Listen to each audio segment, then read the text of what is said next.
Hi hello എല്ലാവർക്കും പുതിയൊരു വീഡിയോയിലോട്ട് സ്വാഗതം. ഞാൻ സെൽ വീഡിയോ ഇടാനാണ് ആദ്യം വിചാരിച്ചത്. പക്ഷേ സെൽ വീഡിയോ ഇടാനുള്ള സമയം എനിക്ക് കിട്ടിയില്ല. എല്ലാ പ്ലാൻസും സെറ്റ് ചെയ്തിട്ട് വെച്ചിട്ട് ഒരു വീഡിയോ എടുക്കാനുള്ളൊരു സമയം എനിക്കില്ല. അപ്പോൾ ഞാൻ പുറത്തിറങ്ങിയപ്പോൾ ഈ ഒരു സൈഡിലുള്ള കുറച്ച് ചെടികളൊക്കെ എടുത്തിട്ട് ഒന്ന് വീഡിയോ ഇടാമെന്ന് വിചാരിച്ചിട്ടോ. പിന്നെ ഈ ഭാഗത്ത് കുറച്ച് ഹാങ്ങിങ് പ്ലാന്റ്സൊക്കെ ഞാൻ വെച്ചിട്ടുണ്ട് കേട്ടോ. അതിൻ്റെ വീഡിയോ ഒക്കെ ഷോർട്സ് ആയിട്ട് ഞാൻ പിന്നീട് ഇടാം. ഇപ്പോൾ ഒക്കെ സെറ്റാക്കിയിട്ട് വരുന്നതേ ഉള്ളൂ. ഇത് കുറേ കാലം ഞാൻ ഈ ഭാഗങ്ങളൊന്നും ഞാൻ ശ്രദ്ധിക്കാണ്ട് ഇങ്ങനെ ഇട്ടിരുന്നതാണ് കേട്ടോ. നമുക്ക് ചില സമയത്ത് ഈ സമയക്കുറവ് എന്നൊക്കെ പറയുമല്ലോ, അത് എൻ്റെ കാര്യത്തിൽ തീർച്ചയായിട്ടും എപ്പോഴും ഉള്ളൊരു കാര്യമാണ് കേട്ടോ. വീട്ടിൽ ഉള്ള കാര്യങ്ങളും പിന്നെ കൂട്ടത്തിൽ ഈ ചെടികളുടെ കാര്യങ്ങളൊക്കെ നോക്കുമ്പോൾ നമുക്ക് സമയം ഒട്ടും തികയാണ്ട് വരികയാണ് കേട്ടോ. അങ്ങനെ അപ്പോൾ ഇതിൻ്റെ ഒപ്പം നടക്കുന്ന ആൾ ഇതിൻ്റെ മുന്നോട്ടുള്ള വീഡിയോസിലും ഉണ്ടാവും. ഇവിടുത്തെ പൂച്ചക്കുട്ടിയാണ് കേട്ടോ. പിന്നെ ഈ സൈഡിലുള്ളത് താമരയും ആമ്പലൊക്കെയാണ് കേട്ടോ വെച്ചിരിക്കുന്നത്. പക്ഷേ ഇതിൽ ചിലതൊന്നും ശരിയായില്ല. ഞാൻ NPKയുടെ വളമാണ് കുറച്ച് മുന്നേ ഇതിനൊക്കെ ഞാൻ ഇട്ട് കൊടുത്തത്.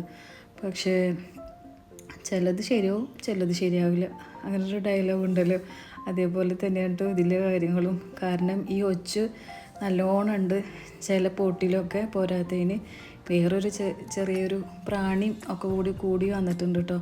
അപ്പോൾ ഒന്നും അങ്ങോട്ട് ശരിയാവാത്ത ഒരു നിരാശയിലാണ് ഞാൻ.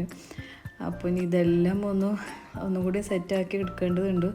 പിന്നെ ഈ ഒരു പ്ലാന്റ് മാത്രമാണ് കേട്ടോ കാര്യത്തിൽ ഇതായിട്ട് കിട്ടിയിട്ടുള്ളൂ. പിന്നെ താമരയുടെ ലീഫൊക്കെ കണ്ടല്ലോ, ഒക്കെ നല്ല വലിയ ലീഫൊക്കെ ആയിട്ട് വന്നിട്ടുണ്ട്. പക്ഷേ ഒരൊറ്റ മുട്ട് പോലും വന്നിട്ടില്ല. ഇപ്പോൾ കണ്ടില്ലേ, ഈ ചെറിയ പ്രാണികൾ നിങ്ങൾക്ക് കാണുന്നുണ്ടോയെന്ന് അറിയില്ല. ഈ ചെറിയ പ്രാണികളൊക്കെ ഇതിലിങ്ങനെ വന്നിട്ട് ഇങ്ങനെ കുറേ ഉണ്ട് കേട്ടോ. അപ്പം ഇതൊക്കെ ഇതിനായിട്ട് നമുക്കൊരു ദിവസം നിന്നിട്ട് ഇതൊക്കെ ശരിയാക്കണം. അപ്പം ഈ ഭാഗത്ത് വാട്ടർ ക്യാബേജാണ് കേട്ടോ ഇതിൽ ഫുള്ളും കിടക്കണത്. അങ്ങനെ കണ്ടോ, ഇനി ഇത് കുറേ ഉണ്ട് കേട്ടോ. എൻ്റെ കയ്യിൽ നിറച്ച് പൂവിട്ടിട്ടുണ്ട്. പല പോട്ടിലായിട്ട് ഇതന്നെയാണ് ഉള്ളത്.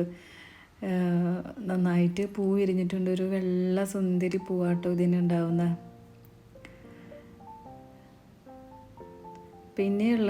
പിന്നെ കടമൂപ്പര് എപ്പോഴും എൻ്റെ കൂടെ തന്നെ ഉണ്ടാവും.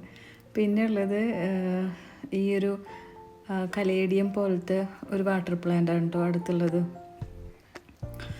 അതും NPK വളം ഇട്ട് കൊടുത്തപ്പോഴാട്ടോ തൃഷാറായിട്ട് ഇങ്ങനെ വളർന്നു വന്നത്. ഇതിൽ ചെറിയ പ്ലാന്റ്സും വലിയ പ്ലാന്റ്സും ഒക്കെ ഉണ്ട്. അപ്പം സെല്ലുടി ഇടുമ്പോൾ ഇതൊക്കെ അതിലുണ്ടാവും കേട്ടോ. പിന്നെ ഈ ഭാഗത്തൊക്കെ